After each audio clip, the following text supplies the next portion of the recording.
नमस्कृत्य नरं चैव नरोत्तमं देवीं सरस्वतीं व्यासं पूजयन्तीवाचारं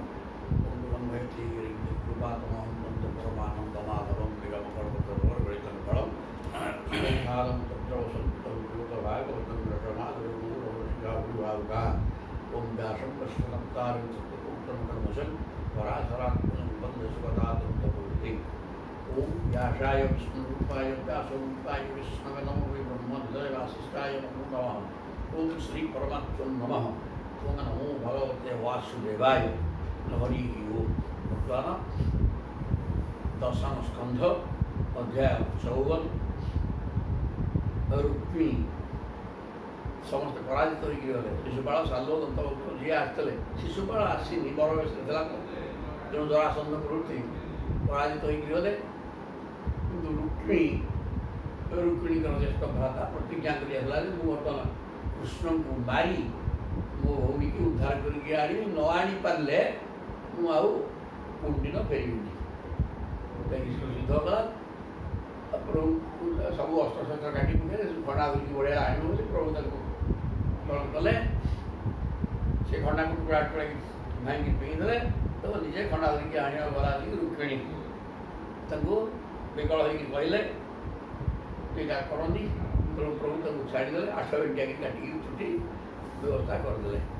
ତାପରେ କ'ଣ ହେଲା ଦେଖିବା। आत्ममोहो नृणांगेशः कल्प्यते देवमायया सुहृद दुहृद उदासीन इति देहात्ममान्यां।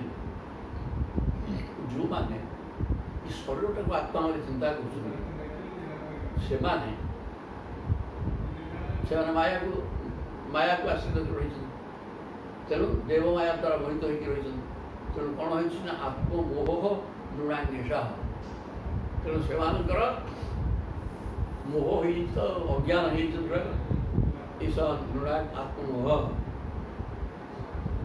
ଦେବମାୟା, ଦେହଟାକୁ ଆତ୍ମା ବୋଲି ଚିନ୍ତା କରୁଥିବା ମଣିଷ ଗୁଡ଼ାକ ଦେବତାଙ୍କର ମାୟା ଦ୍ୱାରା ମୋହଗ୍ରସ୍ତ ହୋଇଯାଇଛନ୍ତି। ଯାହାଫଳରେ ସେମାନେ ସୁହୃଦ ଦୁହୃଦ ଉଦାସୀନ, ଇଏ ମୋର ମିତ୍ର, ଇଏ ଶତ୍ରୁ, ଇଏ ଉଦାସୀନ, ଶତ୍ରୁ ମିତ୍ରରେ ଚଳିବ, এই ପ୍ରକାର ସବୁ ଭାବ କୋଉମାନଙ୍କର ଆସୁଛି? ଯେଉଁମାନେ ଅନାତ୍ମ ଭାବ ଅଛି, ମାନେ ଦେହକୁ ଆତ୍ମା ବୋଲି ଚିନ୍ତା କରୁଛନ୍ତି ଏବଂ ଦେବ ମାୟାରେ ମୋହିତ ହୋଇକି ରହିଛନ୍ତି, ସେଇ ମଣିଷମାନଙ୍କର এই ପ୍ରକାର ସବୁ ଭାବନା, ଶତ୍ରୁ ମିତ୍ର ଉଦାସୀନ ଏଇସବୁ ଭାବ ସେମାନଙ୍କର ଅଛି। ଏକ ଏବ ପରୋହ୍ୟାତ୍ମା ସର୍ବେଷାମପି ଦେହିନା ନାନେବ ଗୃହ୍ୟତେ ମୁଢ଼ୈଃ ଯଥା ଜ୍ୟୋତି ଯଥା ନର। ଏକ ଏବ ପରୋହ୍ୟାତ୍ମା କହୁଛନ୍ତି, ଆତ୍ମା ଏକ। ସବୁ ଦେହଧାରୀଙ୍କର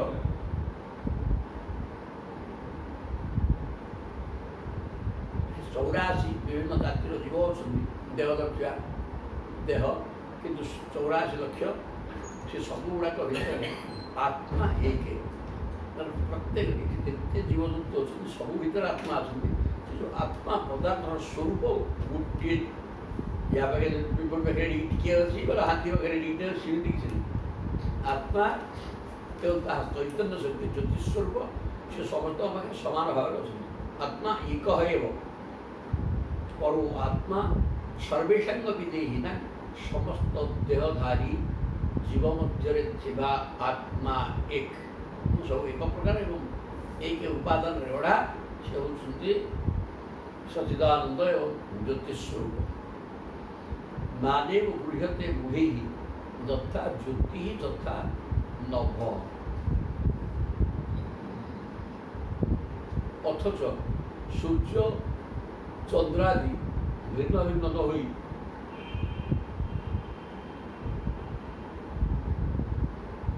ଏକ ହେଇଥାନ୍ତି। ଯଦି ଅଜ୍ଞାନ ଲୋକେ ଠିକ୍ ଶରୀର ଭିତରେ ଆତ୍ମା ମଧ୍ୟ ସୂର୍ଯ୍ୟ ଓ ଚନ୍ଦ୍ର ଆଦି ଉଜ୍ଜ୍ୱଳ ପଦାର୍ଥ ଏବଂ ଆକାଶ ଭିନ୍ନ ଭିନ୍ନ ବୋଧ ହୁଏ। ଅଥଚ ସେସବୁ ଜଳ ଓ ଘଟ ଭେଦରେ ଯେପରି ଦିଶୁଥିବା ସୂର୍ଯ୍ୟ ଚନ୍ଦ୍ର ହେଲା, ଜଳ ନଦୀ ପୋଖରୀ ଜଳ ଭିତରେ ସୂର୍ଯ୍ୟଙ୍କର ପ୍ରତିବିମ୍ବ ପଡ଼ିବ। ତେଣୁ ଏକ ସୂର୍ଯ୍ୟ ଆକାଶରେ ରହିଲେ ଏବଂ ତାଙ୍କର ପ୍ରତିବିମ୍ବ ଆମେ ବେଲାରେ ପାଣି ରଖିଲେ ଥାଳିରେ ପାଣି ରଖିଲେ ସେଥିରେ ପ୍ରତିବିମ୍ବ ପଡ଼ିବେ। ତେଣୁ ପ୍ରତିବିମ୍ବ ଯେଉଁଠି ପଡ଼ିଲା ସେ ସବୁ ସମାନ ଏକ। ଠିକ୍ ସେମିତି ବ୍ରହ୍ମ ପଦାର୍ଥ ଅଛନ୍ତି ତାଙ୍କର ସେ ଏକ ଏବଂ ତାଙ୍କର ସେ ଏକଙ୍କର ପ୍ରତିବିମ୍ବ ସବୁଠି ଅଛି। କେଉଁଠି? ପ୍ରତ୍ୟେକ 84 ଲକ୍ଷ ଏ ଯେଉଁ ବିଭିନ୍ନ ଜାତିର ଜୀବଜନ୍ତୁ ଅଛନ୍ତି ସମସ୍ତଙ୍କ ଭିତରେ ସେ ଏକ ବ୍ରହ୍ମ ପଦାର୍ଥ ପ୍ରତିବିମ୍ବିତ ହେଇକି ଅଛନ୍ତି ଏବଂ ସେ ପ୍ରତିବିମ୍ବ ମଧ୍ୟ ଏକ। ଏ ଦୁଇ ନୁହଁ। ଆଉ ଯେଉଁଠି ପାଣି ରହିଲା ସେଠି ପ୍ରତିବିମ୍ବ ପଡ଼ିଲା। ଆଉ ଠିକ୍ ସେମିତି ବ୍ରହ୍ମ ପଦାର୍ଥ ଅଛନ୍ତି ତାଙ୍କର ପ୍ରତିବିମ୍ବ ସବୁ ଦିହରେ ଅଛି। ଯେମିତି ସୂର୍ଯ୍ୟଙ୍କ ପ୍ରତିବିମ୍ବଟା ପଡ଼ୁଛି ଆମେ ଜାଣିପାରୁଛେ, କିନ୍ତୁ ତାହା ବ୍ରହ୍ମ ପଦାର୍ଥଙ୍କର ପ୍ରତିବିମ୍ବ ସର୍ବତ୍ର ଯେଉଁ ପଡ଼ିଛି ତାହା ଜାଣି ହେବାର ପ୍ରଶ୍ନ ନାହିଁ। ତାହା ଅନୁଭବ କଲେ ବୁଝିପାରିବ। ତେଣୁ କହୁଛନ୍ତି ଦେହ ଆଦ୍ୟନ୍ତବାନ୍ ଏଷଃ ଦ୍ରବ୍ୟ ପ୍ରାଣ ଗୁଣାତ୍ମକ ଆତ୍ମନ୍ୟବିଦ୍ୟୟା କୃତଃ ସଂସାରୟତି ଦେହିନଂ। ସବୁ ବଳରାମ ଜ୍ଞାନ କହୁଛନ୍ତି ରୁକ୍ମିଣୀକି ଏବଂ କୃଷ୍ଣଙ୍କୁ। ତାହା ବ୍ୟସ୍ତ ହେଲେ ଯାହା ହେନି ଭାଗବତ ଶୁଣ। କି ଶରୀରର ଆଦ୍ୟ ଅନ୍ତ ଅଛି। ଦେହ ଆଦ୍ୟନ୍ତବାନ୍। ସଂସାରର ସମସ୍ତ ବସ୍ତୁ ସଂସାରଟା ତ ଆଦ୍ୟ ଅନ୍ତବାନ। ଆଉ ତେଣୁ ସଂସାରରେ ଯାହା ସବୁ ଆଦ୍ୟ ଅନ୍ତବାନ ଆଉ ରହିବ, ଆସିବ, ରହିବ, ଯିବ। ଏ ସଂସାର ସ୍ଥିତି ଯାହା ସାଂସାରିକ ସମସ୍ତ ବସ୍ତୁର ସ୍ଥିତି ସମାନ। ଗୋଟିଏ କଥା ଆଉ ଆସିଲା ପରେ ତେଣୁ ଦ୍ରବ୍ୟ ପ୍ରାଣ ଗୁଣାତ୍ମକ। ଏଠି ଦ୍ରବ୍ୟ ଗୁଡ଼େ ଅଛି, ସମସ୍ତ ଦ୍ରବ୍ୟ, ତାପରେ ପ୍ରାଣ ବାୟୁ ଅଛି ଏବଂ 3 ଗୁଣ ତ୍ରିଗୁଣାତ୍ମକ। 3 ଗୁଣ ଆତ୍ମସ୍ୱରୂପରେ ଅଛି, ମାନେ ପ୍ରତ୍ୟେକ ପାଖରେ 3 ଗୁଣ। ଏଇ 3 ଗୁଣକୁ ନେଇକି ସବୁ ତିଆରି ହେଇଛି। 3 ଗୁଣକୁ ନେଇକିରି ବ୍ରହ୍ମା ବିଷ୍ଣୁ ଶିବ ତିଆରି ହେଲେ। ସୃଷ୍ଟି ସ୍ଥିତି ବିନାଶ ବି ସେ 3 ଗୁଣକୁ ନେଇକି ରହୁଛି। ଇଏ ହେଲା ସଂସାର ସ୍ଥିତି। ଏ ଆଦ୍ୟ ଅନ୍ତ ଯୁକ୍ତ ଆତ୍ମନି ଅବିଦ୍ୟୟା କୃତମ୍ ସଂସାରୟତିହୀନମ୍।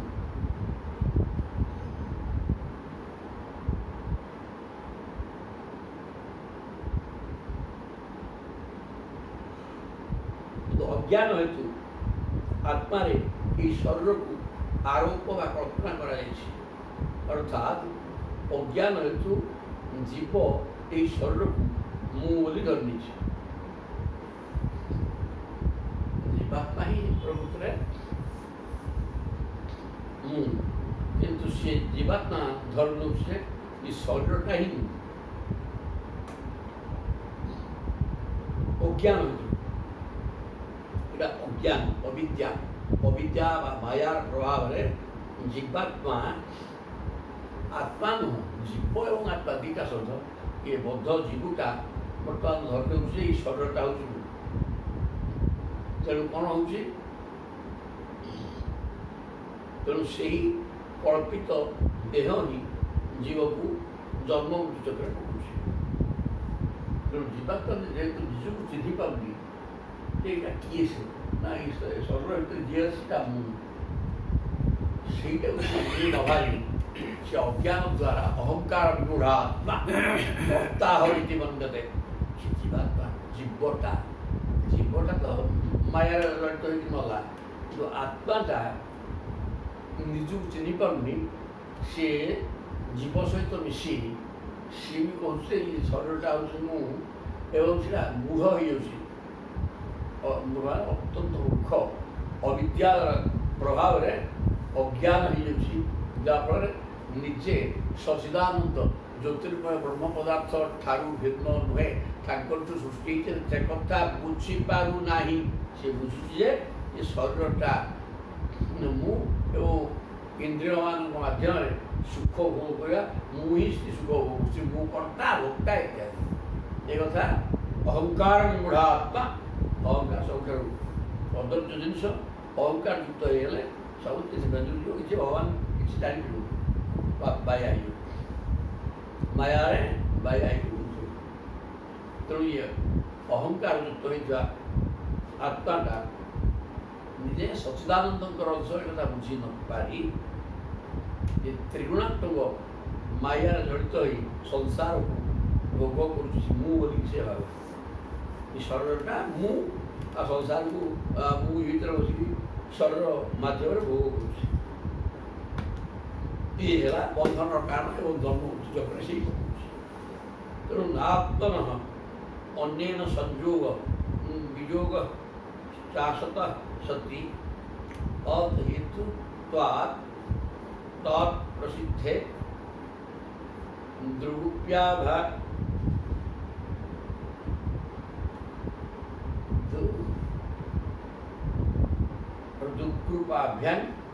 ଦୃକ୍ରୂପାଭ୍ୟାଂ ଯଥା ରବେ।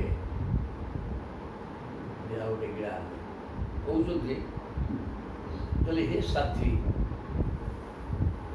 କି କାହାକୁ ମାନେ ଭଗବାନ କପିଳ କହୁଛନ୍ତି ମା ଦେବହୂତିକି, ହେ ସାଧ୍ୱୀ, ଆତ୍ମାର ଅସତ୍ ପଦାର୍ଥ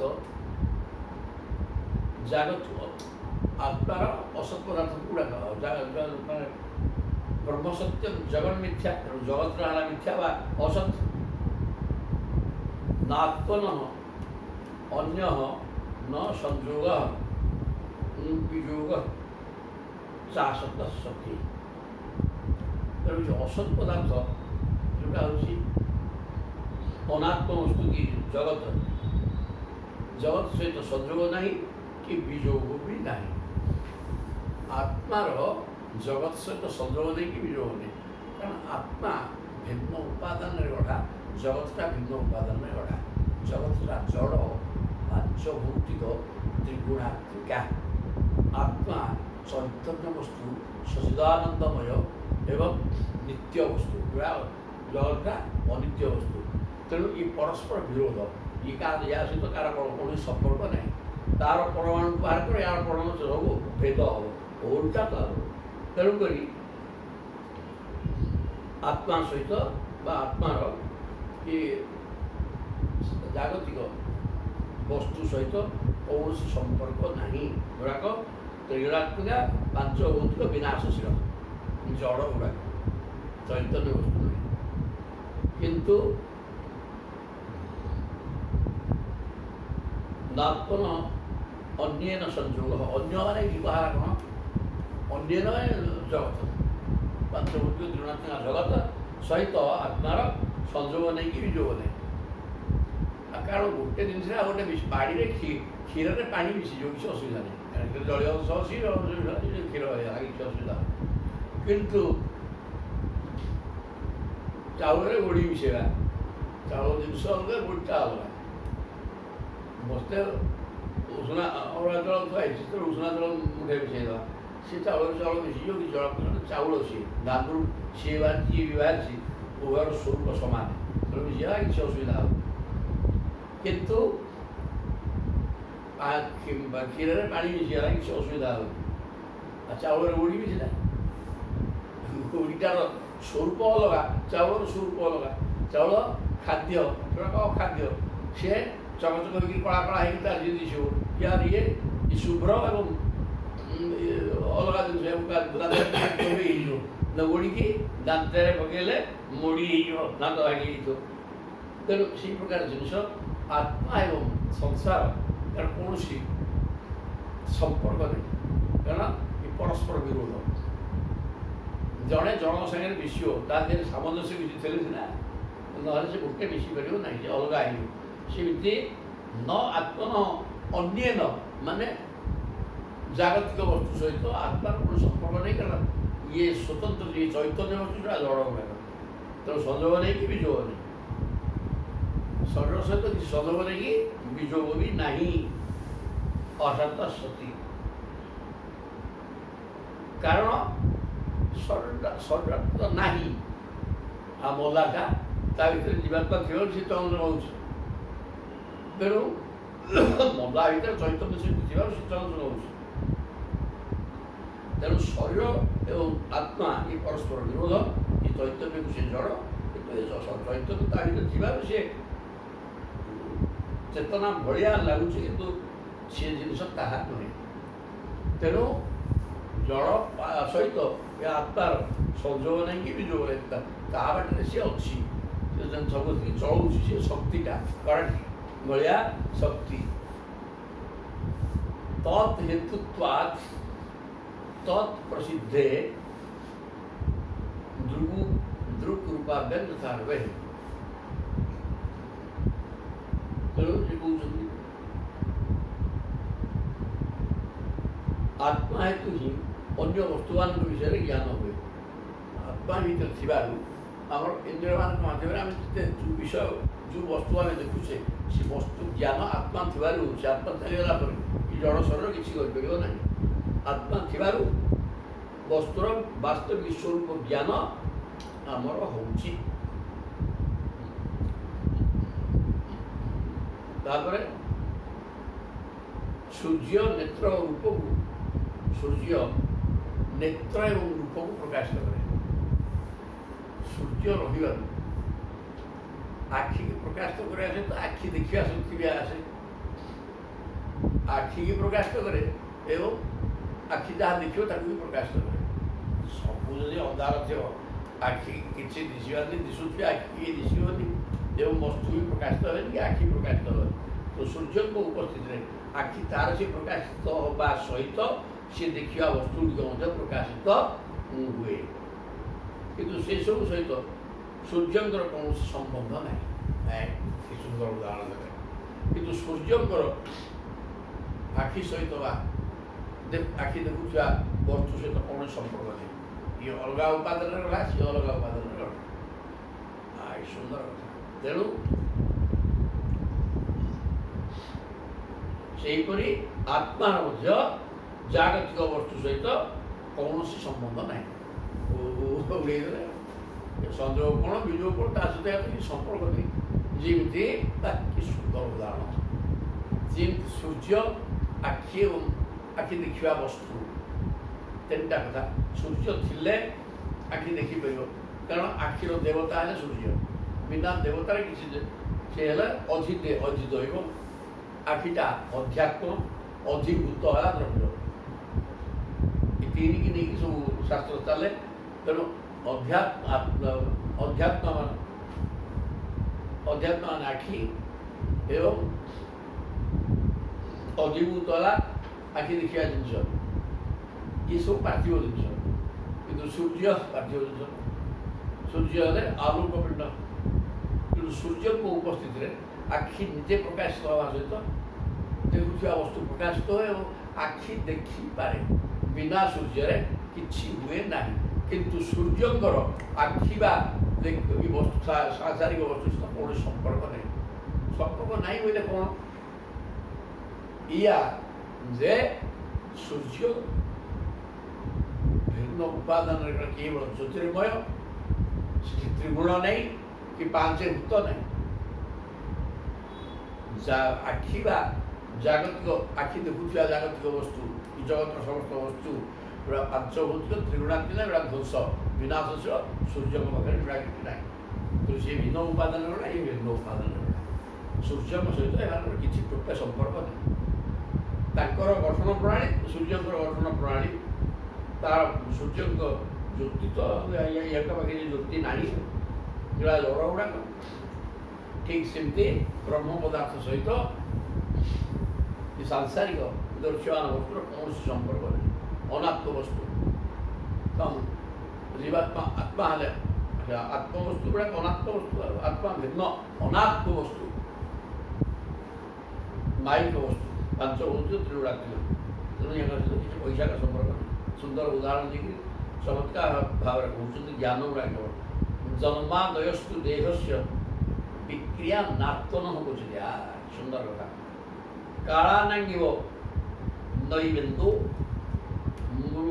ମୃତି ଇହସ୍ୟ କୁହୁବିବ। ଜନ୍ମ ହେବା, ଜନ୍ମାଦୟସ୍ତୁ ଦେହସ୍ୟ ବିକ୍ରିୟା। ମାତୃଗର୍ଭରେ ରହିବା, ଜନ୍ମ ହେବା, କ୍ରମେ ବଢ଼ିବା, ନିର୍ଦ୍ଦିଷ୍ଟ ସ୍ଥିତିରେ ରହିବା, ହ୍ରାସ ହେବା, ଧ୍ୱଂସ ହେବା, ଏ ଛଅଟା ହେଲା ବିକାର ଏ ଶରୀରର ଅଛି। ଶରୀର ଆସେ କେଉଁଠୁ ନା ମାତୃଗର୍ଭରେ ସୃଷ୍ଟି ହେବା, ସେ 1 ନମ୍ବର। ସୃଷ୍ଟି ହେଲା ପରେ ବାହାରକୁ ଆସିବା ବା ଜନ୍ମ ହେବା 2 ନମ୍ବର।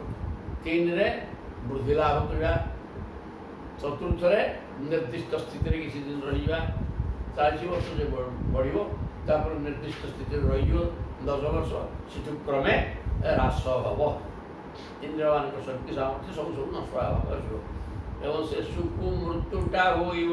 ଏ 6ଟା ହେଲା ଶରୀରର ବିକାର, ମାନେ ବିକୃତ ଅବସ୍ଥା, ପରିବର୍ତ୍ତିତ ସ୍ଥିତି, ଯେଉଁଟା ଆଉ ପୁନର୍ବାର ପୂର୍ବ ସ୍ଥିତିକି ଆଉ ଯିବାର ନାହିଁ, ତା ନା ବିକାର। ସୁନ୍ଦର କଥା। ତାହେଲେ ଜନ୍ମାଦୟସ୍ତୁ ଦେହସ୍ୟ ବିକ୍ରିୟା ଆତ୍ମନ, ଯେଉଁ ଆତ୍ମାର ବିକାର କିଛି ନାହିଁ। ପିଲାଦିନେ ଟିକେ ଆତ୍ମା ଥିଲା, ବଢ଼ିଗଲା ଯେ ଆଉ ଟିକେ ଆତ୍ମା ବଢ଼ିଗଲା, ଯୁବକ ଅବସ୍ଥାରେ ସେ ଭେଣ୍ଡିଆ ହେଇକି ବାହାରିଲା, ବଳଦର୍ପ ଦେଖିଲା, କିଛି ଆତ୍ମା ହେଲେ ଇଏ ବିଦ୍ୟୁତ୍ କରେଣ୍ଟ, ଏଠି ଗୋଟେ ମେସିନ୍ ଚାଲୁଛି, ସେ କରେଣ୍ଟ ସିଏ ଯାହା ଏଠି ବଲ୍ବଟେ ଚାଲୁଛି, ତା ଦେହରେ ଯେଉଁ କରେଣ୍ଟ, ଏଠି ଗୋଟେ ମେସିନ୍ ଚାଲୁଛି, କ'ଣ ଆଉ ଏଠିଟେ କରେଣ୍ଟ, ସବୁ କରେଣ୍ଟ ମାନେ ଶକ୍ତି। ସିଏ ଅସୀମ ଶକ୍ତି ସମ୍ପନ୍ନ, କୋଉଠି ଟିକିଏ ଦରକାର ସେ ଟିକିଏ ଦେଉଛି, ସେଠି କୋଉଠି ବହୁତ ଦରକାର ସେ ବହୁତ ଯାଉଛି, ଏ ପ୍ରକାର ହେଇକି ତା ବାଟରେ ସେ ଚାଲିଛି। ତେଣୁ ତାର ବି ବିକାର କିଛି ନାହିଁ, ଆତ୍ମପଦାର୍ଥର ବିକୃତ ହେବାର ନାହିଁ। ନିର୍ଦ୍ଦିଷ୍ଟ ସ୍ଥିତିରେ ସେ ସଚିଦାନନ୍ଦ, ନିର୍ଦ୍ଦିଷ୍ଟ ସ୍ଥିତିରେ ସଦାବେଳେ ରହୁଛନ୍ତି, ତାଙ୍କର ବିକାର ନାହିଁ, କିନ୍ତୁ ଦେହର ବିକାର ଅଛି। କଳା ନାଙ୍ଗିବ ନୈବେନ୍ଦୁ ମୃତ୍ୟୁହସ୍ୟ କୁହୁଇବ। ଚନ୍ଦ୍ରର କୌଣସି କ୍ଷୟ ହୁଏ, ଯେପରି କୃଷ୍ଣ ପକ୍ଷରେ ଚନ୍ଦ୍ରକାର କ୍ଷୟ ହୁଏ, ଶୁକ୍ଳ ପକ୍ଷରେ ବର୍ଦ୍ଧିତ ହୁଏ, ଅଥଚ ଅମାବାସ୍ୟା ଦିନ ଚନ୍ଦ୍ରର ପୁରା କ୍ଷୟ ହେଇଗଲା ବୋଲି ଲୋକେ କହନ୍ତି। ଠିକ୍ ସେହିପରି ଜନ୍ମ ମୃତ୍ୟୁ ଆଦି ଶରୀରର ହିଁ ହେଉଥିଲେ ବି ଲୋକେ ଭ୍ରମବଶତଃ ସେସବୁ ଆତ୍ମାର ବୋଲି କହନ୍ତି। ଆତ୍ମାର କିଛି କ୍ଷୟବୃଦ୍ଧି ହେଉନାହିଁ। ନୈନଂ ଚିନ୍ତନ୍ତି ଶସ୍ତ୍ରାଣି ନୈନଂ ଦହତି ପାବକଃ ନ ଚୈନଂ କ୍ରୀଡ଼ୟନ୍ତ୍ୟାପଃ ନ ଶୋଷୟତି ମାରୁତଃ। ସେ ନିଆଁରେ ପୋଡ଼ିବନି, ଜଳରେ ପୋଡ଼ିବନି, ପବନରେ ଉଡ଼ିବନି କି ଶୁଖିବନି, ଏ ପ୍ରକାର ସ୍ଥିତି। ଅଛେଦ୍ୟୁୟମ୍ ଅଦାୟୁୟମ୍, ଖଣ୍ଡାରେ ଆଣିଲେ ଆଣି ହେବନି, ଅଗ୍ନିରେ ପୋଡ଼ିଲେ ପୋଡ଼ିବନି, ଅଦାୟୁ ଅଭେଦ୍ୟ ଶୁଚ୍ୟୈବ ନିତ୍ୟ ସର୍ବଗତଃ ସ୍ଥାଣୁ ଅଚଳୋୟମ୍ ସନାତନ। ଏ ନିତ୍ୟ ବସ୍ତୁ ଆତ୍ମା କିଛି ସେଥିରେ ହେବନି, ହାଣିଲା ହେବନି କି ନିଆଁ ଲଗେଇକି ପଡ଼ିଲେ କିଛି ହେବନି, ଶୂନ୍ୟ ସୁଖ ପଦାର୍ଥ ଆଉଟେ ସେ ପଳାଇଲା, ତାକୁ କିଏ କ'ଣ କରିବ। ତେଣୁ କଳା ନାଙ୍ଗିବ, ଚନ୍ଦ୍ର କଳା ସେମିତି କୃଷ୍ଣ ପକ୍ଷରେ ଚନ୍ଦ୍ର କ୍ଷୟ ହେଇକି ଅମାବାସ୍ୟାରେ ମୋଟେ ଦିଶନ୍ତି ନାହିଁ, ତାପରେ ବଢ଼ି ବଢ଼ିକି ପୂର୍ଣ୍ଣମୀ ପର୍ଯ୍ୟନ୍ତ ଚନ୍ଦ୍ର ପୂର୍ଣ୍ଣ ଦେଖାଯାଆନ୍ତି। ଠିକ୍ ସେଇ ଯେମିତି କ୍ରମେ ପୂର୍ଣ୍ଣମୀ ପରେ କ୍ରମେ ଚନ୍ଦ୍ରକଳା ହ୍ରାସ ହେଇ ଅମାବାସ୍ୟାକୁ କିଛି ଦେଖାଯାଏ ନାହିଁ। ଠିକ୍ ସେହିପରି ଜନ୍ମ ମୃତ୍ୟୁ ଆଦି ଶରୀରର ହିଁ ଜନ୍ମ ମୃତ୍ୟୁ ଘଟୁଛି। ଚନ୍ଦ୍ର ଯେମିତି ପୂର୍ଣ୍ଣମୀରେ 16 କୋଣରେ ଥିବେ, ତାପରେ ଟିକେ କମି ଯେମିତି ଶୁକ୍ଳ ପକ୍ଷରେ ବଢ଼ି ଚାଲିଲେ, ପିଲା ଜନ୍ମ ହେଲା, ଆସ୍ତେ ଶକ୍ତି ବଢ଼ି ଗଲା, ତାପରେ ଛିଡ଼ିକି ଅମାବାସ୍ୟାକୁ ସମ୍ପୂର୍ଣ୍ଣ ଠୋ ହେଇଗଲା, କିଛି ଚନ୍ଦ୍ର ଦିଶୁନାହାନ୍ତି।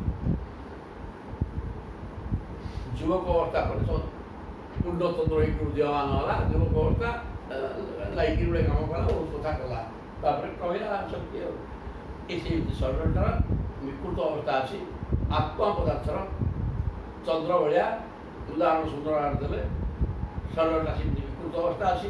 ଆତ୍ମାର ତାହା ମୋଟେ ନାହିଁ, ଆତ୍ମା ଆଉ ସେ ସଚିଦାନନ୍ଦ ନିତ୍ୟ, ତାର କିଛି ନାହିଁ। ଯଥା ଶୟାନ ଆତ୍ମାନ ବିଷୟାନ୍ ଫଳମେୟ ବଚ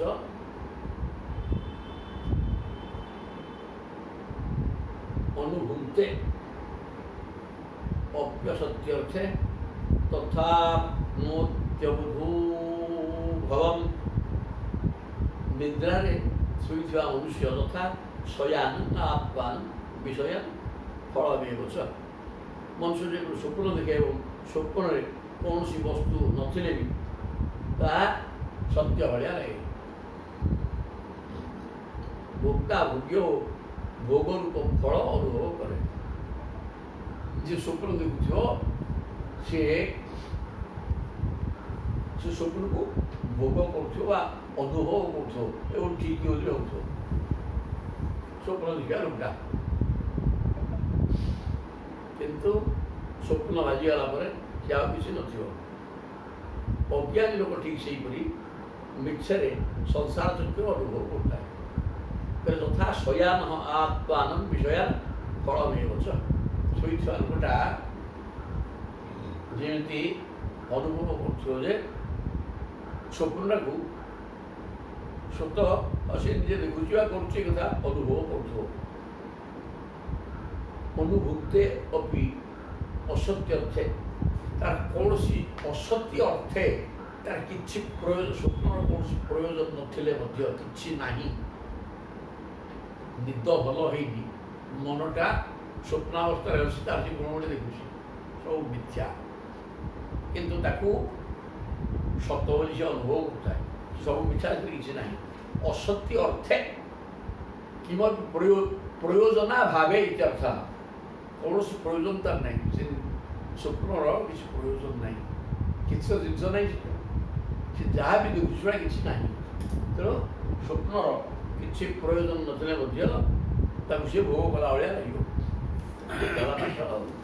ତେଣୁ ତଥା ଆପ୍ନୁତି ଅବୁଧ ଭବନ ସେମିତି ଯିଏ ଅବୁଧ ଅଜ୍ଞାନୀ ଲୋକଟା ଯେ ଆତ୍ମା କ'ଣ ପରମାତ୍ମା କ'ଣ ଈଶ୍ୱର କ'ଣ ଏ ସଂସାର କ'ଣ କେମିତି ଚାଲିଛି ମୁଁ କିଏ ଆଉ ମାୟା କ'ଣ ଏସବୁ ଜିନିଷ ଯିଏ କିଛି ଗୋଟେ ଜାଣିନି ସିଏ କ'ଣ କରୁଛି ଅବୁଧ ଅଜ୍ଞାନୀ ଲୋକଟା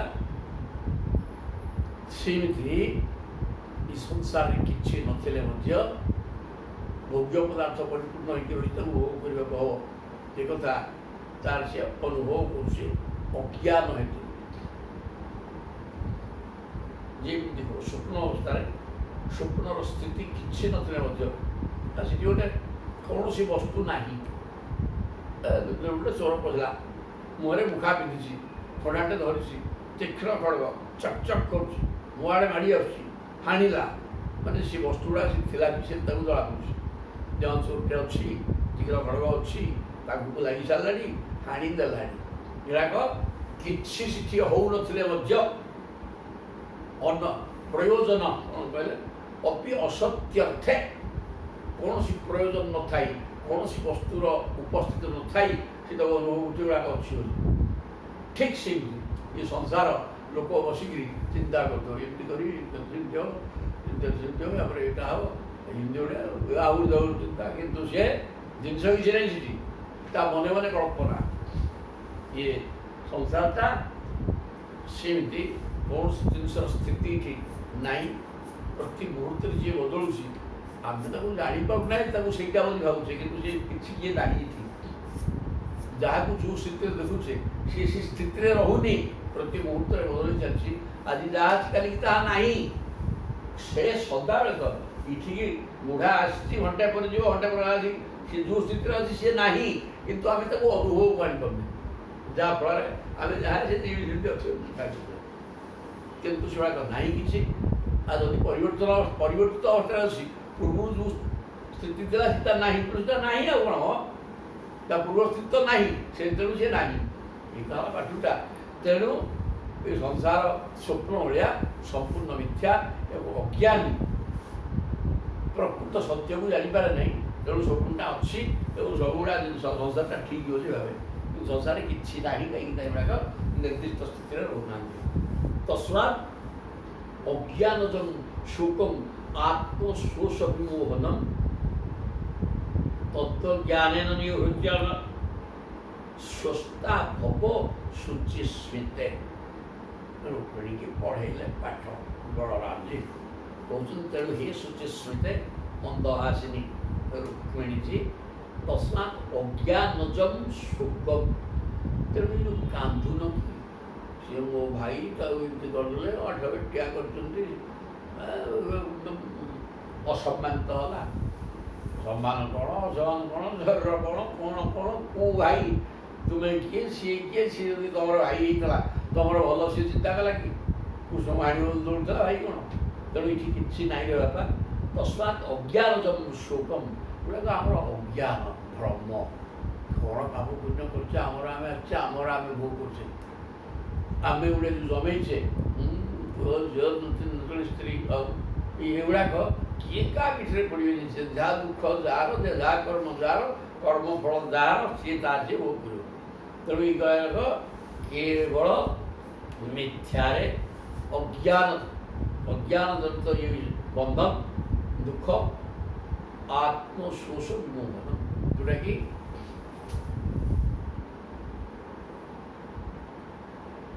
ଅଜ୍ଞାନ ସତ ଜାତ ହୋଇଥିବା ତୁମର ଏଇ ଶୋକ ପରିତ୍ୟାଗ କର। ଶୋକ ଅନ୍ତଃକରଣକୁ ଦୁର୍ବଳ ଓ ମୋହିତ କରିଦେବ। ଦୁଃଖଟା ଅନ୍ତଃକରଣ, ଅନ୍ତଃକରଣ ମାନେ କ'ଣ? ମନ, ବୁଦ୍ଧି, ଚିତ୍ତ, ଅହଙ୍କାର, ଏସବୁ ଚାରିଟା ଅନ୍ତଃକରଣ। ୟାକୁ ଅନ୍ତରିନ୍ଦ୍ରିୟତାକୁ କୁହାଯାଏ ଅନ୍ତଃକରଣ। ତେଣୁ ଏମାନଙ୍କୁ ସେ ପାଳନ କରିବ। ଦୁଃଖ ଏମିତି ହେଇଗଲା, କାହାକୁ ବି ଦୁଃଖ ନାହିଁ, କେଡ଼େ ବଡ଼ ଦୁଃଖ ଇଏ, କାନ୍ଦିବା କାନ୍ଦିବା ଏଇ ହେଲା। କିନ୍ତୁ ଭିତରେ ଦେଖିଲା ଆସି କିଛି ନାହିଁ। ତୁ ଯାହା ପାଇଁ କାନ୍ଦୁଛୁ ସେ ତୁ ବି କାନ୍ଦୁଥିଲା କି? ଗୋଟେ ସିଏ ତୁ ଅଛୁ ବୋଲି ସେ ଚିନ୍ତା କରୁଛୁ, ଥିଲେ ବି ତୁ ନାହୁଁ ବୋଲି ସେ କହୁଥିଲା। ସିଏ ନାହିଁ, ତୁ କାହିଁ ସିଏ ଥାନ୍ତା ରହିଥିଲା କାହିଁ ଚିନ୍ତା କରୁଛୁ? ସେ ନାହିଁ କିଛି ବାପା। କାହା ସହିତ କିଛି ସମ୍ପର୍କ କାହାର ନଥିଲା। ତେଣୁ କିଏ କୁଆଡ଼େ ଗଲା ମଲା କି ଗଲା, ତାର ସେ ଗଲା ଗଲା, ତୁ ତାର ତୋର କିଛି ସମ୍ପର୍କ ନଥିଲା, ଆଗରୁ ନଥିଲା, ଏବେ ନାହିଁ ନାହିଁ ନାହିଁ, ଆଉ କ'ଣ ହେଇଗଲା? ଛାଡ଼ ସବୁ, ଏଇଟା ହେଲା ପାଠ। ତେଣୁ ଏଥିରେ କିଛି ନାହିଁ। ଯେ ଯାହାର ଯେ ସ୍ୱାଧୀନ ସ୍ୱତନ୍ତ୍ର କର୍ମ କରିଛେ, ଫଳ ଭୋଗିବାକୁ କିଛି ପଳେଇ ଆସିছে। ଆଉ ଇଏ ଯେଉଁଗୁଡ଼ାକ ଆମେ ଜମେଇଛେ, ଏଗୁଡ଼ାକ କେବଳ ଦୁଃଖ ଦେବା ପାଇଁ ଆମେ ଜମେଇଛେ। ତାପରେ ଦୁଃଖଟା ଆସିବ କେମିତି? ଚମତ୍କାର ଭାବରେ ହେଇଛି। ୟାର ନା ସଂସାର, ଧନ୍ୟ ସଂସାର ତତ୍ତ୍ୱଜ୍ଞାନେ। ତେଣୁ ଇଏକୁ କ'ଣ କରିବୁ ନା, ଏ ଅଜ୍ଞାନ ଦ୍ୱାରା ଏ ସଂସାରଟା ମୋର ବୋଲି ଜଣାପଡ଼ୁଛିରେ। ତାକୁ ଟିକେ ତତ୍ତ୍ୱ ବିଚାର ଭିତରେ ପଶିଗଲେ, ତତ୍ତ୍ୱଜ୍ଞାନେ ଯେତେବେଳେ ତତ୍ତ୍ୱଜ୍ଞାନ ଉଦ୍ରେକ ହବ, ତତ୍ତ୍ୱମ୍, ତୁ ସାଂସାରିକ ବସ୍ତୁ ନୁହଁ କି ତୁ ଏଇ ଯେଉଁଗୁଡ଼ାକ ତୋତେ ସୁଖ ଦେଉଛନ୍ତି, ତୁ ସୁଖ ଭୋଗୁନୁ। ତୁ ପରମାତ୍ମାଙ୍କ ଅଂଶ। ଏଇ ଶରୀରଟାକୁ ଯଦି ଆତ୍ମା ବୋଲି ଭାବୁଛୁ, ତାହେଲେ ଏଇ ଶରୀରକୁ ସୁଖ ଦେଉଥିବା ଜିନିଷ ଗୁଡ଼ାକ ତୋର ବୋଲି ଭାବୁଛୁ। କିନ୍ତୁ ଏଗୁଡ଼ାକ କିଛି ତୁ ଶରୀର ନୁହେଁ କି ତତେ ଶରୀରକୁ ସୁଖ ଦେଉଥିବା ଜିନିଷ ଏଠି ନାହିଁ। କିଛି ଗୁଡ଼ାକ ନାହାନ୍ତି, କାହା ସହିତ କିଛି ସମ୍ପର୍କ ନାହିଁ।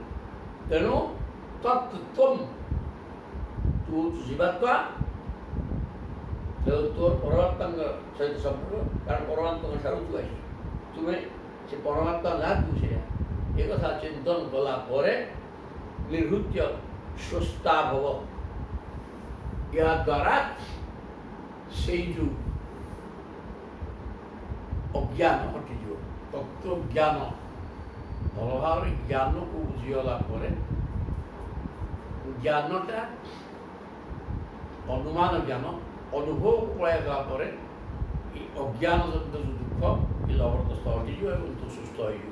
ସେ ଶୁଭବାଚ ଏବଂ ଚମତ୍କାର ଜ୍ଞାନ ଇଏ ଏବଂ ଭଗବତା ତନ୍ମୀ ରାଗେଣ ପ୍ରତିବୋଧିତା ବୈମନସ୍ୟଂ ପରିତ୍ୟଜ୍ୟ ମନୁ ବୁଦ୍ଧ୍ୟାଗ ସମାଦଧେ। ଏହି ପ୍ରକାର ଭଗବାନ ବଳରାମଙ୍କର କଥାକୁ ଶୁଣି କିଏ ରୁକ୍ମିଣୀ ତାଙ୍କର ମନବୋଧ ହେଇଗଲା, ତତ୍ତ୍ୱ ଜ୍ଞାନ ପାଇଗଲେ। ସେ ରୂପ ଅସମାନିତ ହେଇଗଲା, ନଣ୍ଡା ହେଇକି ଯାଇକି ସେ ଜଣା ଆଉ ଚିନ୍ତା କଲେ ନାହିଁ। ବୈମନସ୍ୟଂ ପରିତ୍ୟଜ୍ୟ, ତାଙ୍କର ଯେଉଁ ସେ ବିମନା ହେଇଯାଇଥିଲେ, ତାଙ୍କର ମନ ଇତସ୍ତତ ହେଉଥିଲା ବା ଦୁଃଖିତ ହେଉଥିଲା ଭାଇ ପାଇଁ, ଏସବୁ ଘଟିଗଲା। ମନ ବୁଦ୍ଧିଆ ସମାଧି, ମନଟାକୁ ଥୟ କରି ବୁଦ୍ଧି ପାଖକୁ ପଠାଇଦେଲେ ଏବଂ ବୁଦ୍ଧି ଜାଗ୍ରତ ଅବସ୍ଥାରେ ରହିଲା, ଜ୍ଞାନକୁ ବୁଝିଯାଇ ସେ ବୁଝେଇଦେଲା ତୁ ଚୁପ୍ ରହ, କିଛି ଶୁଣାକ ନାହିଁ। এই প্রকার স্থিতি আসিগলা। প্রাণাবশেষ উৎসৃষ্ট दृढे हतबल प्रवाह स्मरण विरूपकरण वितथात्म मनोरथ रुक्मिण सेना को तार बल नाश हो जाता प्राणावशेष तत्सृष्ट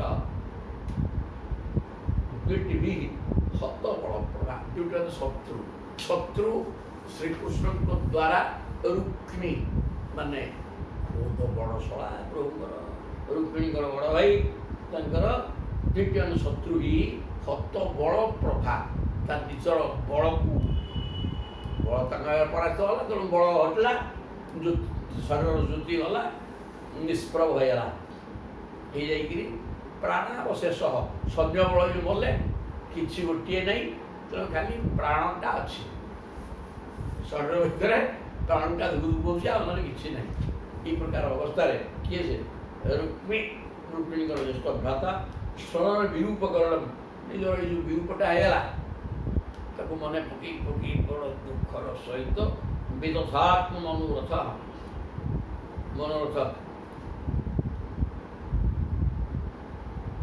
से लंडा सात बेटिया काटि सेटा मनु दूरे पारानी कृष्ण सहित शत्रुभाव बलवत्तर रहा हटू लंडा की चक्रे भोज कटा प्रतिज्ञा कर सब वीर मान समक्ष शिशुपाल दत्तपुत्र जरासंध समस्त कही चली जदि कृष्ण को मारिक भौणी की फेरिक आनी कुंडिन मध्य पशिबी ना अन्यत्र रही तेणु कुंडिन को आसुटी पराजय मोहसू तेणु भोजकट बोलिक आउ गोटे जंगल था काटिक आउ गोटे राजधानी तैयारी भोजकट नाम निवासाय महत्पुरम अहत्वा दुर्मति कृष्ण अप्रत्युहर जगीयसीनी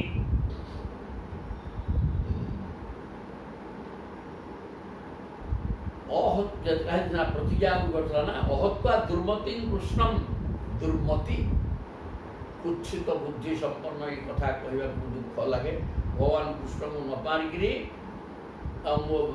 जबीयसी सान भौणी की न आणिक मुआ कुंडन फेरबी कुंडिन न प्रवेक्षा कुंडन प्रवेश करी कृपा तत्र अवसत दुषा रागुटा तो जोर प्रतिज्ञाटा कर प्रतिज्ञा पालन कला कह ना कथा तो कही आजी खंड काटिक जोड़े नुआ राजधानी गला भोजकट ता नाला भगवान विश्व सुतान एवं निर्जित्य भूमिपान पुरमानीय बेहिमत उपजेमेंगे कुरुदुपहला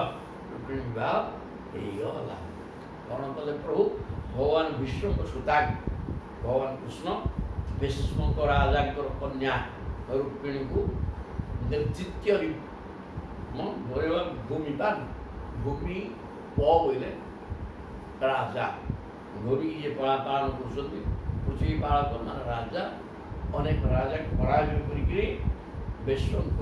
विश्व कन्या रुक्मिणी को आनीदे तेणु पुरंगादीय द्वारकापुर को नहीं बेहिवत उपजेमे ब्राह्मण फ्राह्मण डकईकि आमको डाक नहीं बहार से कले कुरुद्भ हे कुरुकुल श्रेष्ठ मैत्रेय कहते विदुर को ना कुरुद्भ बोले ये सुखदेव कहते सुखदेव देखिए कहते सुखदेव कहते परीक्षित को ये कुरुद्भ कि सम्राट कुरुकुल श्रेष्ठ परीक्षित आसी ये प्रकार कार्यक्रम है तदा महोत्सव नृणा चतुर्जिया गृहे गृहे अहु अनन्य भावाना कृष्णे जदुपतु नृप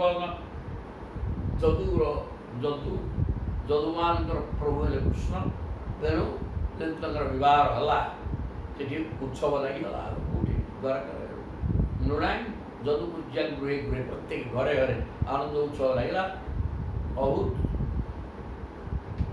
अनन्य भावाना कृष्ण जदुपति कारण जदुपति कृष्ण समस्त भाव थिला जहाँफल तर बह मैंने आनंद उत्सव लगिगला नरा नाट्यश्च मुदिता प्रमुष्टमणिकुंडला परिवर ମୁପାଗା ଜୌହୁ ବରୟୁ ଚିତ୍ରବାସ ସବୁ ନର ନାରୀ ମାନେ ନୂଆ ନୂଆ ବସ୍ତ୍ର ଅଳଙ୍କାର ପିନ୍ଧି ମୋଦି ତାହା ଆନନ୍ଦ ଉତ୍ଫୁଲ୍ଲିତ ହେଇ ପ୍ରମୁଷ୍ଟମଣି କୁଣ୍ଡଳା ସବୁ ମଣିମୟ କୁଣ୍ଡଳ କୁଣ୍ଡଳ ଅଳଙ୍କାର ସବୁ ପିନ୍ଧୁଛନ୍ତି, କୁଣ୍ଡଳ କୁଣ୍ଡଳ ସବୁ ପିନ୍ଧି ନୂଆ ନୂଆ ପିନ୍ଧି ଆନନ୍ଦରେ କହିଲେ ଦଶରେ ପରିବର ଉପାଜରୁ ବରୟୋ ଚିତ୍ରବାସ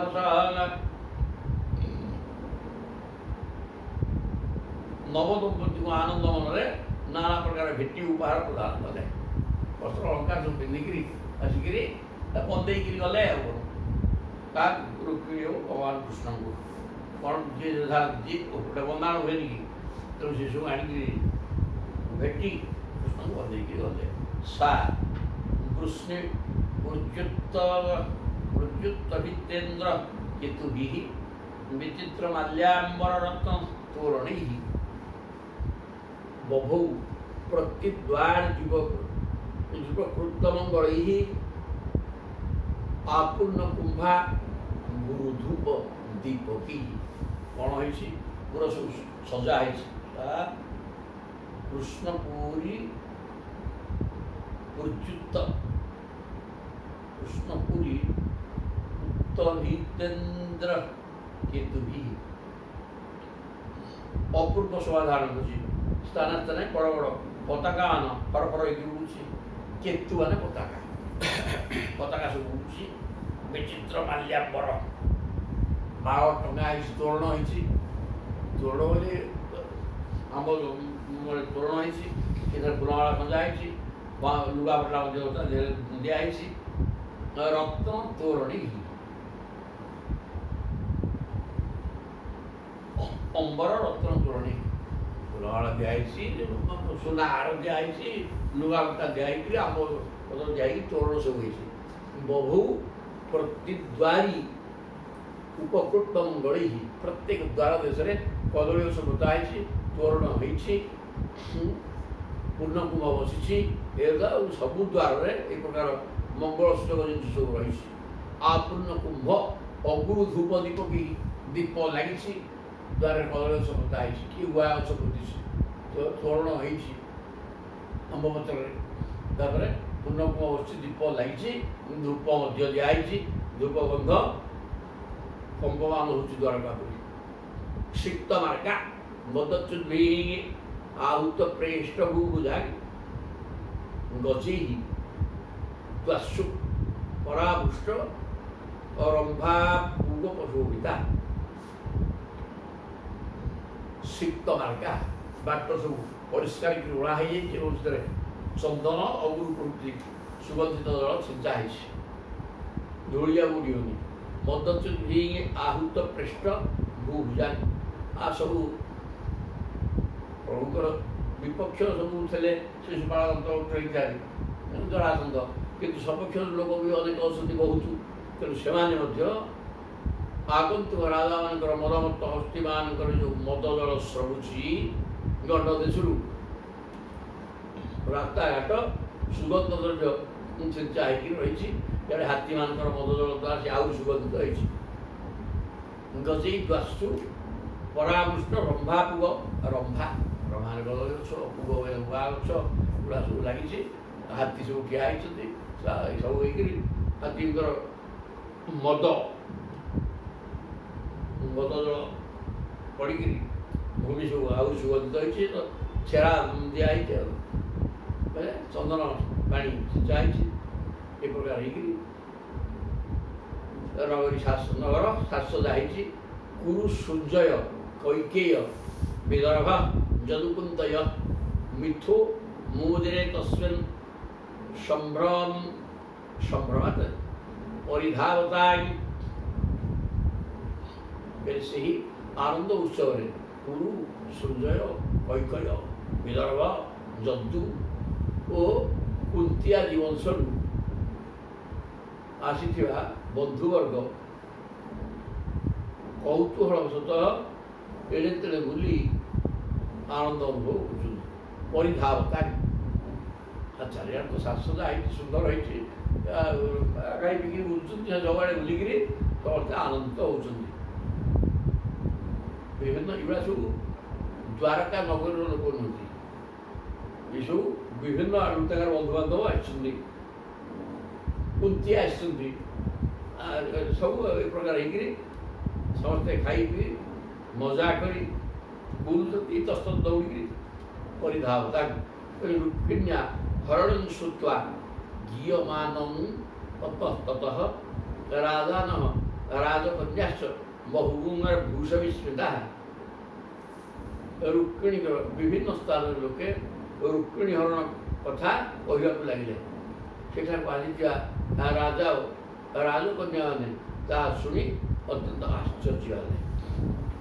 ରୁକ୍ମିଣୀଙ୍କ ବିବାହଟା ଗୋଟେ ଅଦ୍ଭୁତ ଭାଗ ଭାବରେ ହେଲା। ଇଏ ପରସ୍ପର ପୁଅ ଝିଅ ଦେଖା ଦେଖି ସେ କଥା ନୁହଁ। ଇଏ ନାରଦଙ୍କ ମୁଖରୁ ରୁକ୍ମିଣୀ ଶୁଣିଲେ ପ୍ରଭୁଙ୍କର କୀର୍ତ୍ତି ବର୍ଣ୍ଣନା। ଆଉ ପ୍ରଭୁ ତ ସର୍ବଜ୍ଞ, ତାଙ୍କର ସେ ଜାଣିଛନ୍ତି ଯେ ରୁକ୍ମିଣୀ ମୋର ପତ୍ନୀ। ଏ ପ୍ରକାର ହେଇକିରି ସେ ସବୁ ବ୍ରାହ୍ମଣ ପଠେଇ ଦୂତଗିରି ପଠେଇକିରି ଭଗବାନଙ୍କୁ ଡାକି ନେଇକିରି ସମସ୍ତ ରାଜାଙ୍କର ଶତ୍ରୁପକ୍ଷ ରାଜାମାନେ ସନ୍ଧ୍ୟା ସାମନ୍ତ ସହ ଅଛନ୍ତି, ତାଙ୍କ ଭିତରୁ ଏଇ ଟିକି ହେଇନାହାନ୍ତି। ତେଣୁ ଗୋଟେ ଏବଂ ଯୁଦ୍ଧ ହେଲା ମଧ୍ୟ। ତେଣୁ ଏଇଟା ଭୟଙ୍କର କଥା। ସାଧାରଣ ମାନବ ଏହା ଆଦୌ କରିବାକୁ ସାହସ କରିପାରିବ ନାହିଁ।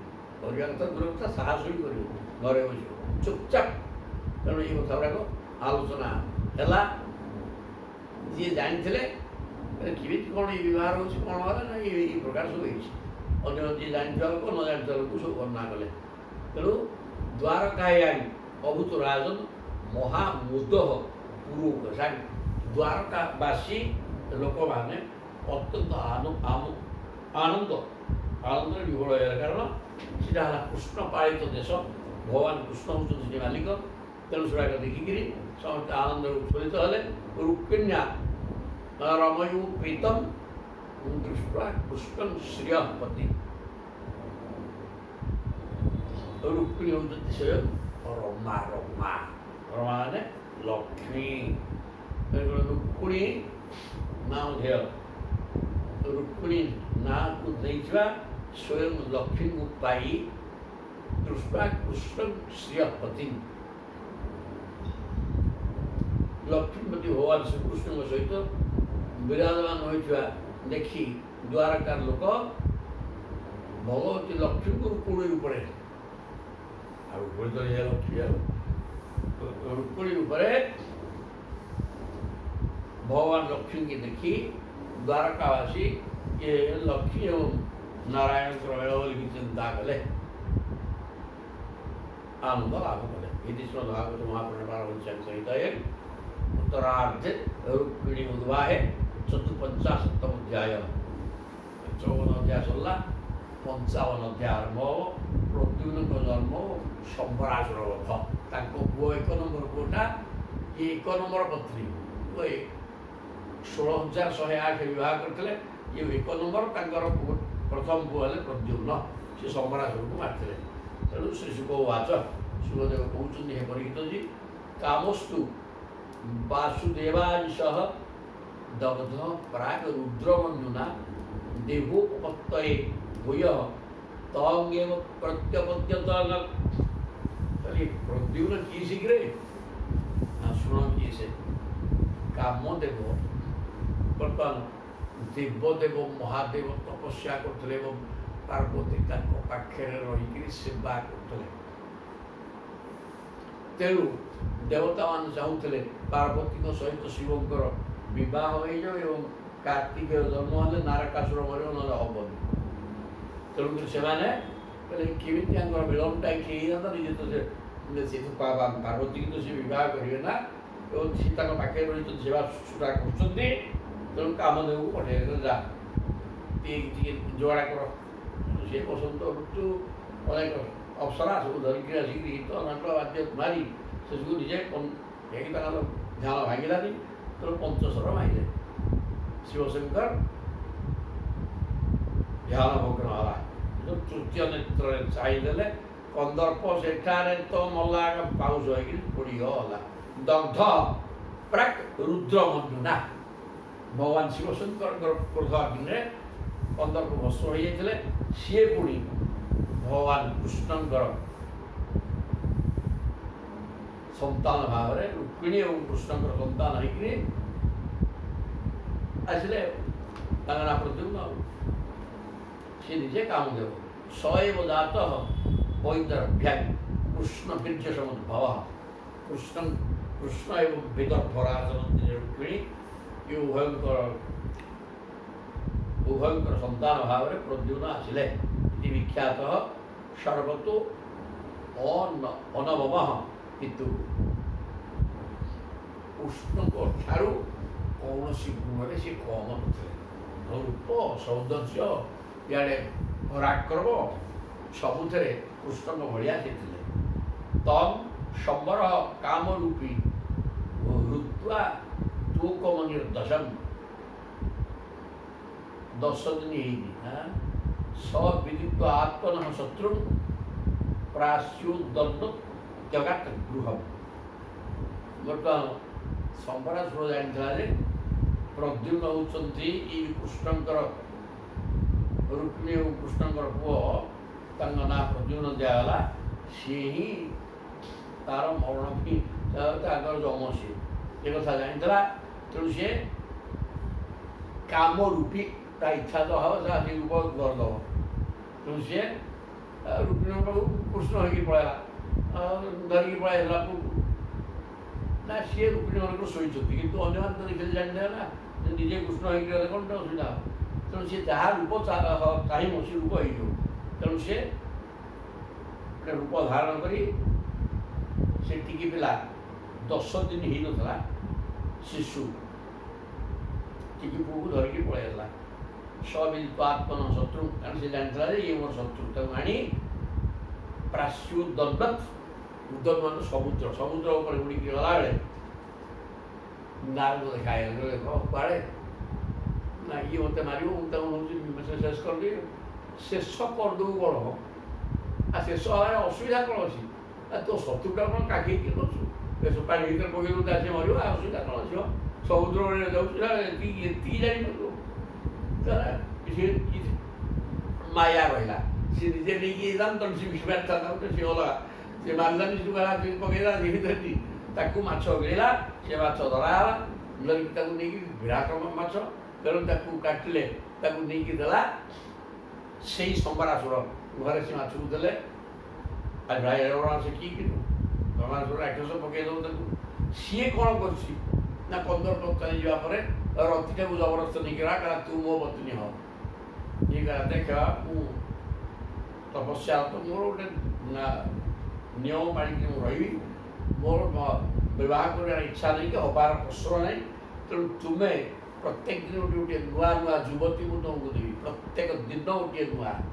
ତାକୁ ତେଣୁ ଭୋଗ କରିବ, କିଛି ଅସୁବିଧା ହେବ ନାହିଁ। ସେଥିରେ ସେ ରାଜି ହେଲା। ତେଣୁ ଇଏ ବର୍ତ୍ତମାନ ତାଙ୍କ ପାକ ସାୟାରେ ରହିଲା। କିଏ?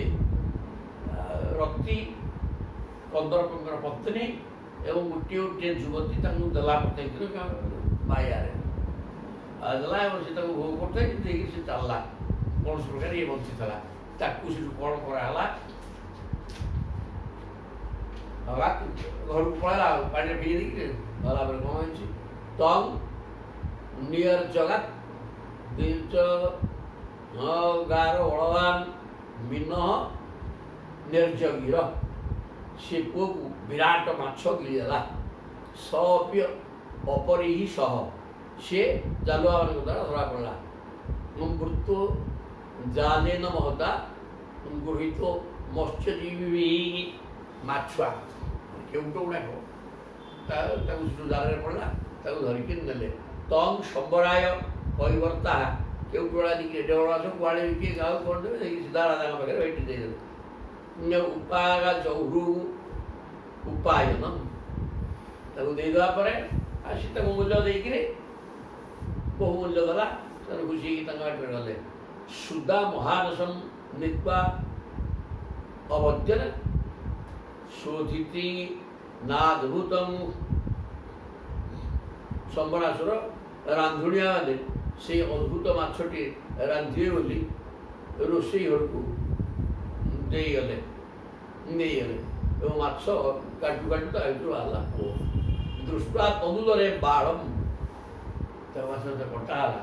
ତା ଭିତରୁ ପିଲା ବାଳ ମାୟାବତୀ ଜବେଦୟନ, ତା ନା ମାୟାବତୀ ଥିଲା। କିଏ ସେ? କନ୍ଦର୍ପର ପତ୍ନୀ ଯେଉଁ ରତି, ସେ ମାୟାବତୀ ନାରୀ ସେ ଥିଲା। ତାକୁ ନେଇକି ସେ ପୁଅକୁ ଦେଲେ। ନାରଦ ଅଗଛୟତ ସର୍ବଂ ତସ୍ୟାଃ ସଙ୍ଗୀତ ଚେତସାଃ ବାଳସ୍ୟ ତତ୍ତ୍ୱମୁତ୍ପତ୍ତିଂ ମତ୍ସ୍ୟୋଦର ନିବେଶନଂ। ସେମାନେ ନାରଦ ପଳେଇ ଆସିଲେ, କହିଲେ ଆରେ ବାପା ଜାଣିଛୁ କିଏ? ନା କିଏ ସେ? ନା ଏ ତୋ ସ୍ୱାମୀ। ନା କିଏ? ନା ସେ ପରା ବର୍ତ୍ତମାନ କୃଷ୍ଣଙ୍କର ପୁତ୍ର, ତାଙ୍କ ନାଁ ହେଲେ ପ୍ରଦ୍ୟୁମ୍ନ। ଇଏ ହିଁ ତୁମର କାମଦେବ ବର୍ତ୍ତମାନ ୟା ଭିତରେ ଅଛନ୍ତି। କାମଦେବ ଜନ୍ମ ଦେଇଛନ୍ତି ବର୍ତ୍ତମାନ ପ୍ରଦ୍ୟୁମ୍ନ ହେଇକିରି। ତେଣୁ ବର୍ତ୍ତମାନ ଇଏ ବାଳସ୍ୟ ତତ୍ତ୍ୱ ୟାର ଉତ୍ପତ୍ତି ହେଇଗଲା। ଏଇ ପ୍ରକାର ନାରଦ ସବୁ ତାକୁ ମାରିବ ବୋଲି ଘିନିକିରି ଆସୁଥିଲା, ପାଣିରେ ପକାଇଦେଲା, ମାଛ ଖାଇଦେଲା, ସେ ମାଛ ପେଟରୁ ବି ବାହାରିଲା। ସବୁ କଥା ନାରଦ ବତେଇଦେଲେ। ସାଚ କାମସ୍ୟ ବହି ପତ୍ନୀ ରତ୍ୟର ନାମ ଯଶସ୍ୱିନୀ, ତା ନାଁ ମାୟାବତୀ ଥିଲା। ସେ କିନ୍ତୁ କନ୍ଦର୍ପର ପତ୍ନୀ ରତି, ପ୍ରକୃତରେ ସିଏ ରତି। ତେଣୁ ସିଏ କ'ଣ କଲା? ପ୍ରତ୍ୟୁ ନିର୍ଦଗ୍ଧ ଦେହସ୍ୟ ଦେହୋତ୍ପତ୍ତି ପ୍ରତୀକ୍ଷତା।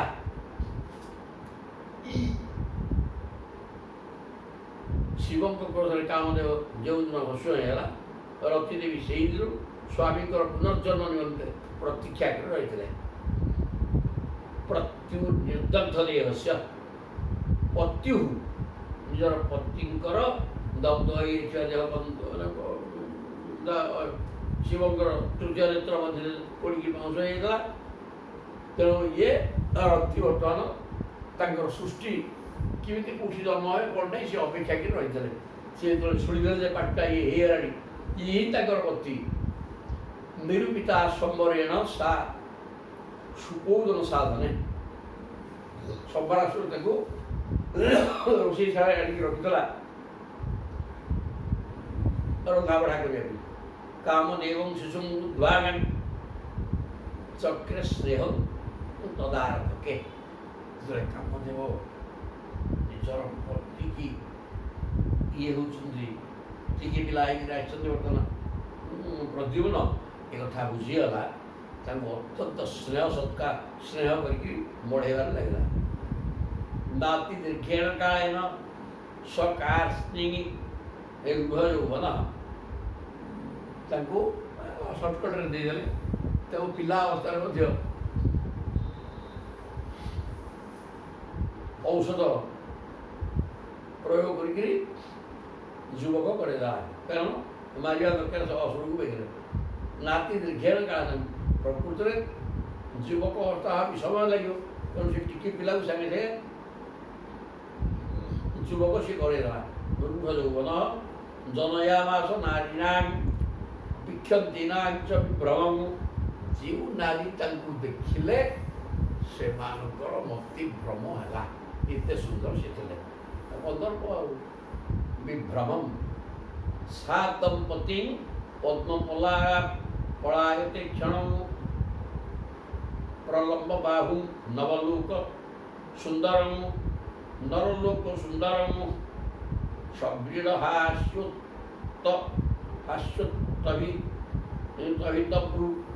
ବେକ୍ଷତି ପ୍ରୀତ୍ୟୁପତये ଅତସ୍ତେ ରକ୍ତିରଙ୍ଗ ସୌରତୈଃ ସାତଂ ପତି ପଦ୍ମ ଦୋଳାୟତେ କ୍ଷଣଂ। ପଦ୍ମ ପାଖୁଡ଼ା ପରି କୋମଳ ଓ ବିଶାଳ ନୟନ ନିଜର ପତି ପ୍ରଦ୍ୟୁମ୍ନ ହେଇଗଲା। ନିଜର ପ୍ରତି ପ୍ରଦ୍ୟୁମ୍ନକୁ ଦେଖି ଆଖିଟା ସୁନ୍ଦର ହେଇଥିଲା ପଦ୍ମ ଭଳିଆ। ପ୍ରଲମ୍ବ ବାହୁ, ଲମ୍ବା ଲମ୍ବା ହାତ। ନରଲୋକ ସୁନ୍ଦର, ଏ ନରଲୋକରେ ଏ ପ୍ରକାର ପୁରୁଷଟେ ନାହିଁ। ଅତ୍ୟନ୍ତ କମନୀୟ ଚିଦାକର୍ଷକ ମନୋହର ରୂପ। ସବ୍ରୀଡ଼ ହାସ, ଲାଜରାଜ ହାସ ଉତ୍ତଭିତ ଭ୍ରୁ ବେକ୍ଷତି। ରତି ଲାଜରାଜ ହୋଇ ହସି ହସି କଟାକ୍ଷ ଚାହାଣୀ ମାରି ତାଙ୍କୁ ଚାହୁଁଥାନ୍ତି ଏବଂ ସ୍ତ୍ରୀ ପୁରୁଷ ସମ୍ବନ୍ଧୀୟ ଭାବ ବ୍ୟକ୍ତ କରି ତାଙ୍କର ସେବା ଶୁଶ୍ରୂଷା କରିଥାନ୍ତି। ମୃତ୍ୟୁପତସ୍ତେ ରତିରଙ୍ଗ ସୌରତି। ଆଜି ତ ସିଏ ଜାଣିଛି ଇଏ ମୋର ସ୍ୱାମୀ, ତେଣୁ ସିଏ ସ୍ୱାମୀ କି ସ୍ତ୍ରୀ ସ୍ୱାମୀ କି ଯେମିତି ସେବା କରେ ଅନୁସାରେ ସିଏ ବଗେଇକି ଚାହିଁବା ହସିବା କରିବା ତା ବାଟରେ ସିଏ ପ୍ରେମରେ ଚାହୁଁଛି। ପ୍ରଦ୍ୟୁମ୍ନ ସେ କଥା ବୁଝିପାରୁଛନ୍ତି ଏଇଟା ମୋର ମା, ତେଣୁ ସିଏ ତାକୁ ମା ଭାବରେ ଦେଖୁଛନ୍ତି, କିନ୍ତୁ ଇଏ ୟା ପତି ଭାବରେ ଦେଖୁଛି। ଏଇ ପ୍ରକାର ଅବସ୍ଥାରେ ଚାଲିଲା। ତାନ୍ ଆହ ଭଗବାନ କାର୍ଷ୍ଣି ମାତସ୍ତେ ମତିରନ୍ୟଥା। ତାର ଇଏ ହାବଭାବ ଦେଖିକିରି କାର୍ଷ୍ଣି କୃଷ୍ଣନନ୍ଦନ କିଏ ସେ ହରିବର ପ୍ରଦ୍ୟୁମ୍ନ କହୁଛନ୍ତି ଯେ ହରେ ବାପା ହେଲେ ମା ତୋ ବୁଦ୍ଧିଟା ଭ୍ରମ ହେଇଗଲାଣି କି? ମୁଁ ତୋ ପୁଅ ନା, ତୁ କ'ଣ ଗୋଟେ ଭିନ୍ନ ପ୍ରକାର ମୋତେ ଭିନ୍ନ ପ୍ରକାର ଅବସ୍ଥାରେ ଦେଖୁଛୁ।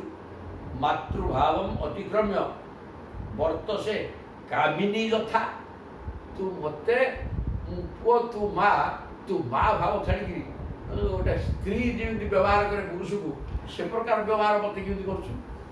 ଏ ତ ଅଶୋଭନୀୟ ଜିନିଷ। ଏ କଥା ପ୍ରଦ୍ୟୁମ୍ନ କହିଛନ୍ତି। ତାପରେ ରତି କହିବ ଆଉ ଗୋଟେ ଜଣେ ଶ୍ଲୋକ କହିକି ଦରକାର ନାହିଁ, କାଲି ସିଏ କହନ୍ତୁ।